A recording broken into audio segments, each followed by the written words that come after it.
How many choices do we make every day? The number of options is difficult to estimate, but it is greater than you might expect. How many decisions did you make today? I've made quite a few, and it's not even 9 o'clock yet. When my alarm went off this morning, I decided to get out of bed rather than hit the snooze button. I decided to push myself with a fast-paced yoga session, a long hot shower, and a fabulous glittery princess dress and tiara for work. I'm kidding. I obviously went with a smart, unobtrusive, and suitably boring shirt and skirt ensemble. I decided to eat fruit with yogurt for breakfast, skip the bus, and walk to work.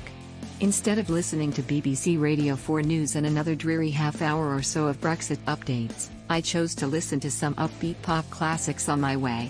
I chose to walk quickly because it was raining, to go to Sainsbury's, to avoid a colleague, to pet a dog, to smile at a stranger, to text my sister, to use the main work entrance, to check my pigeonhole, to take the lift upstairs, and to make tea instead of coffee. I suppose we can all agree that 1. My early mornings are boringly predictable, shame about that princess dress, and 2. I, like most people, make a lot of decisions all the time. In fact, some sources claim that the average person makes 35,000 decisions per day. Assuming that most people sleep for 7 hours per day and thus have no choice, that equates to approximately 2,000 decisions per hour, or 1 decision every 2 seconds. But does this massive figure hold up? You just read the first few paragraphs of this blog in about 50 seconds.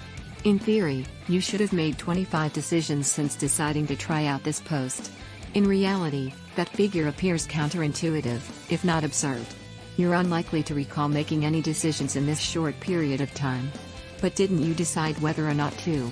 By the way, I appreciate your perseverance. Didn't you choose to ignore a smartphone notification, take a sip of coffee, reposition yourself, scratch your arm, yawn, or pick your nose? Granted, putting a monetary value on these decisions may be difficult. I'm curious how the estimate of 35,000 options was arrived at in the first place. Did some inept research assistant spend an entire day noting every minute detail of every fleeting thought that crossed her mind? Furthermore, any estimate will be heavily influenced by the individual's definition of decision-making. Was it a conscious decision or an unconscious reflex to pick your nose? What difference does it make?